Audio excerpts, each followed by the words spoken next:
I stood there in our kitchen in Raleigh, North Carolina, the bank statement trembling in my hand, my voice cracking as I screamed, "Who the hell is sending you 10 grand a month, Laura?" My wife, 38, blonde, with those sharp green eyes and a body that still turned heads at the gym froze mid-sip of her coffee. The mug hit the counter with a dull thud. Her lips parted, but nothing came out. That silence? It was louder than any lie she could have spun. I just spent an hour on the phone with First Citizens Bank, tracing the wire transfers, 5 months of them, all from some account tied to her coworker, Greg fucking Hensley. The guy she swore was just a friend from the office. My gut churned. I knew it then, she was screwing him, and I was the idiot who'd been too busy fixing cars to notice. I'm Mike Tanner, 42, a mechanic with my own shop off Glenwood Avenue. Laura's a marketing exec at a tech startup downtown, smart, ambitious, the kind of woman who could sell sand in a desert. We've been married 12 years. No kids, just a mortgage and a dog named Rusty. Life was good, or so I thought, until that damn statement landed in our mailbox last week. Now here I was, staring at the woman I'd built a life with, wondering how long she'd been laughing behind my back. "Mike, I can explain," she finally stammered, her voice shaky, those long legs shifting under her pencil skirt. She's got this hourglass figure curves that could stop traffic, but right then, all I saw was betrayal. "Explain?" I barked, slamming the paper on the counter. "Explain why Greg Hensley's been funneling cash into your account like you're his goddamn mistress? You think I'm that stupid?" Her face flushed, but she didn't back down.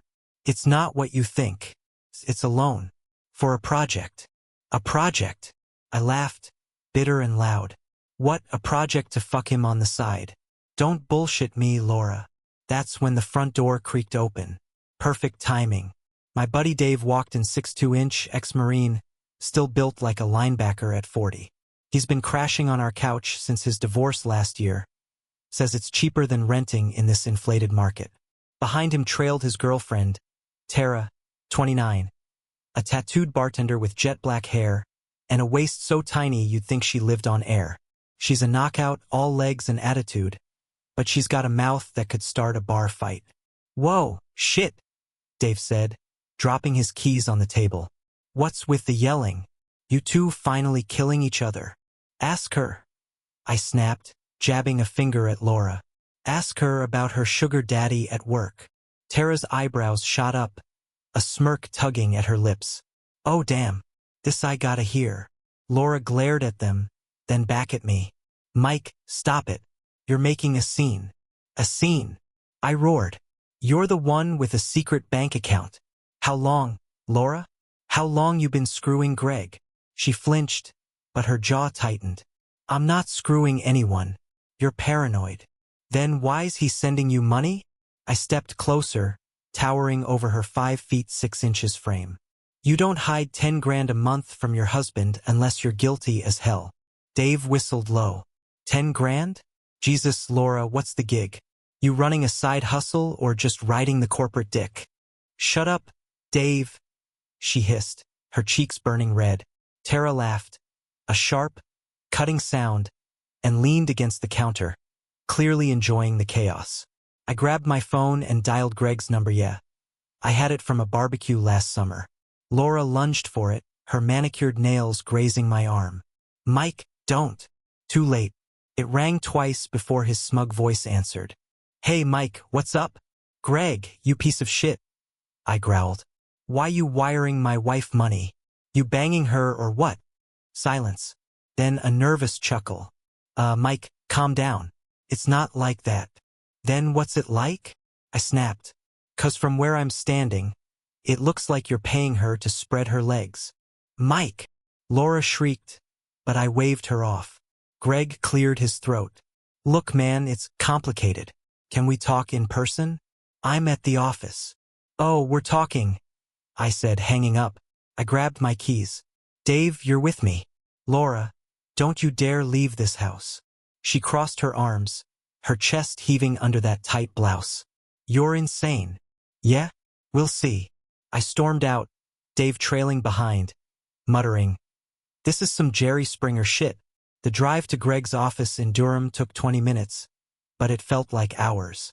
My knuckles were white on the steering wheel, my mind racing. Greg's 35, single, a sales manager with a slick smile and a BMW. He's got that frat boy charm, tall, lean, with a jawline women drool over. I'd never liked him, but Laura always brushed it off. He's harmless, she'd say. Harmless my ass. We pulled into the parking lot of Apex Tech, a glass and steel building off I-40. Greg was waiting outside, pacing, his tie loose. He looked like a deer caught in headlights when he saw me climb out of my truck. Mike, listen, he started, hands up. Shut the fuck up. I cut in, closing the distance. Dave flanked me, cracking his knuckles. 5 months, Greg. 10 grand a month. What's the deal? He swallowed hard, sweat beading on his forehead. It's not an affair, I swear. It's business. Business. I sneered. What, you her pimp now? No. Christ, no. It's a side deal. Laura's been helping me with a client off the books. Cash for leads. She didn't want you to know, 'cause it's not exactly legal. I blinked. What? Dave snorted. Bullshit. You expect us to buy that? Greg ran a hand through his hair. It's true. We've been skimming commissions from a big account. She's good at closing deals, keeping it quiet. I cut her in. That's all. I stared at him, my brain scrambling to process this. No affair? Just some shady corporate hustle? Then why the secrecy? I demanded. Why hide it from me? She said you'd freak out, Greg muttered. Said you'd think it was something else. Damn right I did, I shouted. You're sneaking around with my wife, wiring her cash like some sleazy John. What the hell was I supposed to think? Greg shrugged, helpless. I'm sorry, man. It got out of hand. Dave clapped me on the shoulder. Well, shit. Sounds like Laura's a hustler, not a cheater. You buying this, Mike? I didn't know what to buy. My chest was tight, my head spinning. I need to talk to her, I said, turning back to the truck. Greg called after me, but I ignored him. Back home, Laura was on the couch, Rusty curled up beside her. Tara was in the kitchen, pouring bourbon into a glass. You're back fast, Tara said, her hazel eyes glinting. She's got this punk rock vibe, tight jeans hugging her slim hips, a crop top showing off a pierced navel. Did you kill him? Not yet, I muttered, glaring at Laura. Greg says it's a business deal, skimming cash from clients. That true? She looked up, her face pale but defiant. Yes, I didn't tell you because I knew you'd judge me. Judge you?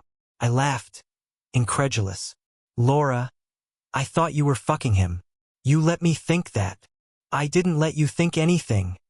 She shot back, standing up. You jumped to conclusions because you don't trust me. Don't trust you. I stepped closer, my voice rising. You've got a secret account, late nights at the office, and some asshole sending you money. What's next, huh? You gonna tell me you're running drugs too? Stop it, Mike, she snapped, tears welling up. I did it for us. The money, it's for the house, the future. You're always complaining about the shop not pulling enough. Oh, don't you dare, I growled. Don't make this about me. You lied, Laura. For months. Tara sipped her bourbon, smirking. Y'all need a referee or what? Stay out of it. Laura hissed at her, then turned back to me. I messed up. Okay? I should have told you. But I'm not cheating.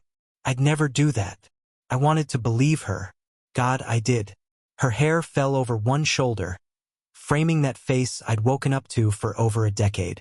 She's still gorgeous, full lips, a neck that begs to be kissed, but the trust? That was shattered. Then why'd it feel like a betrayal? I asked, quieter now, the fight draining out of me. Because you don't talk to me anymore, she said, her voice breaking. You're always at the shop, or with Dave, or anywhere but here. I felt alone, Mike. The money, it was something I could control.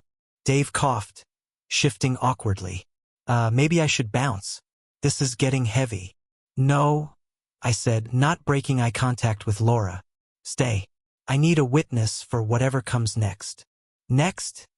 She echoed, frowning. Yeah, I said, sinking into a chair. 'Cause I don't know if I can do this anymore.